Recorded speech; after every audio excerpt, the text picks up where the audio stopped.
Hi everyone and welcome to another obscure Asian story.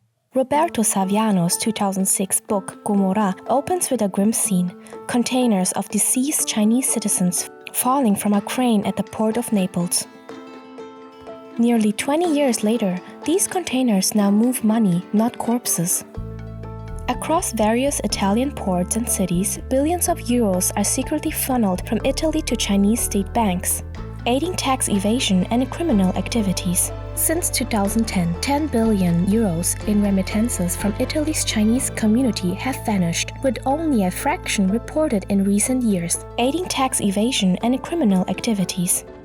Investigations reveal Chinese intermediaries laundering money for both Chinese businesses, evading taxes, and Italian mafias and fraudsters. This underground system, operating like a credit institution, facilitates the covert transfer of funds to China. Italy plays a key role in this network. Anti-mafia prosecutor Giovanni Melillo highlights Fei Qian, or flying money, a method used for tax fraud and mafia financing. Chinese brokers manage cash transfers globally, ensuring funds move without trace.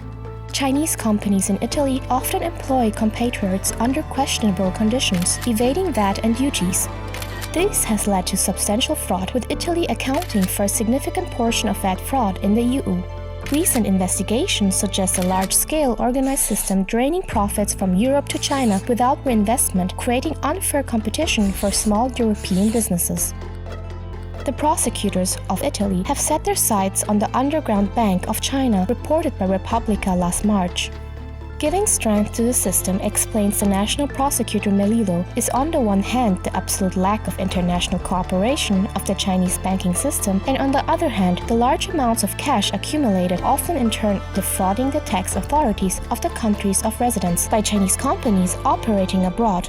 As a demonstration of the flexibility of the flying money system, it is very possible that money originating from drug trafficking, once transferred abroad, is then used to finance European companies covered by a whirlwind of false invoicing. In short, the money resulting from tax fraud is used for the criminal purposes of drug traffickers, but drug traffickers' money can also be used to finance tax evasion networks. Investigations into customs duty fraud have traced some cases to Hungary, where Chinese products are sold at lower prices due to duty evasion. Hungary, under Viktor Orbán, is seen as China's ally in Europe.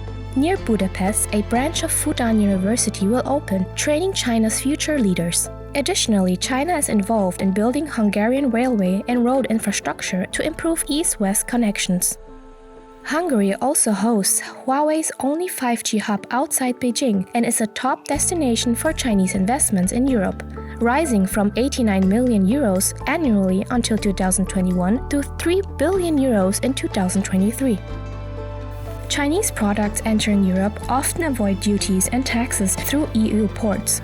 Since 2013, China has invested in 14 EU ports, including major ones like Piraeus, Rotterdam, and Antwerp. Control rates on goods are kept low, facilitating this. The open and close system is another method for generating black money in Italy, where numerous VAT numbers are quickly opened and closed by Chinese businesses. This allows them to avoid taxes and duties. For example, a Chinese lab in Vicenza opened and closed 16 VAT numbers between 2016 and 2020. In 2023, 20 new VAT numbers with meaningless names were registered to Chinese entities. From 2008 to 2020, 15,000 VAT numbers were opened in northeast Italy by Chinese, with most declaring zero turnover. Inspections revealed a tax debt of 2 billion euros, but only 60 million euros was recovered. This system creates large amounts of cash reinvested in Italy and Europe, and also supports mafias and tax evaders. The Chinese underground bank system lacks international cooperation, enabling it to transfer large sums of money without trace. This money, often from drug trafficking, is then used to finance tax evasion networks and European companies involved in VAT fraud. Numerous investigations across Italy in cities like Milan, Brescia, Bologna, Florence, Rome, Naples, and Catania have uncovered a massive network of black money. The Guardia di Finanza found bags of money in a Chinese shop in Padua, revealing a secret bank spanning the entire country and beyond.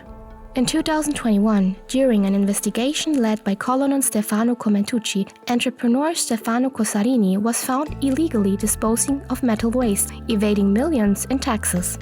Companies in Lombardy, Veneto, and Emilia-Romagna sold 150,000 tons of metals to firms in Slovenia and the Czech Republic, who then pretended to buy the same materials from China.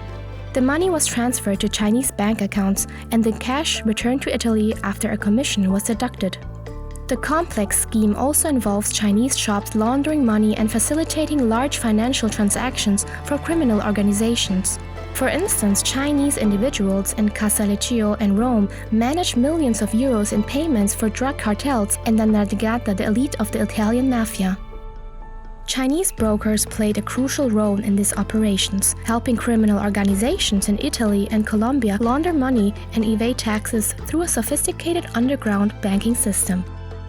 This alliance revealed the intricate and widespread nature of financial crimes involving Chinese intermediaries and Italian mafias.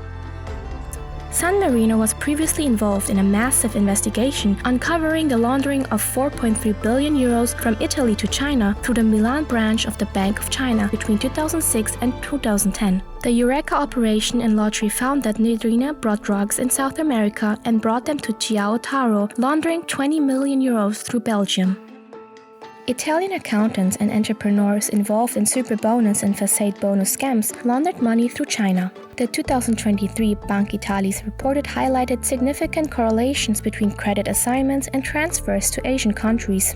These underground banks, often disguised as legitimate businesses, threaten Europe's financial health. While tax evasion is a primary motive, recent cases hint at more concerning developments. The substantial volume of laundered money suggests these networks may cater to a broader clientele, including organized crime or individuals evading international sanctions. This potential infiltration by larger actors is alarming. Investigations reveal the network's method, exploiting cash-intensive sectors like textiles and leather goods, using digital payment platforms like WeChat and Alipay to move funds, and physically transporting large sums to China. These adaptable tactics require continuous vigilance and innovative countermeasures from Italian authorities.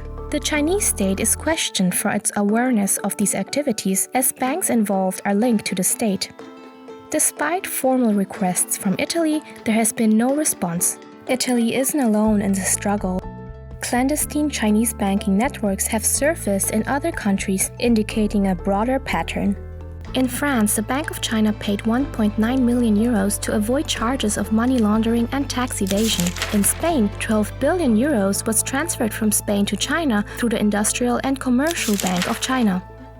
International cooperation among law enforcement and financial regulators is vital to disrupt these networks and protect global financial systems. However, despite frequent requests for information from China, collaboration has been difficult. The Milan's prosecutor's office also sought information on fund traceability in Chinese banks, but tracking transfers in China remains challenging. Chinese underground banks form a gigantic circuit capable of bypassing all international and state-imposed financial controls. These money brokers are embedded across Europe, the United States, and Latin America, facilitating the movement of vast amounts of money. Despite Chinese authorities vowing to crack down on these illegal operations, they continue to thrive. I hope you enjoyed this video. See you next time, and thanks for watching!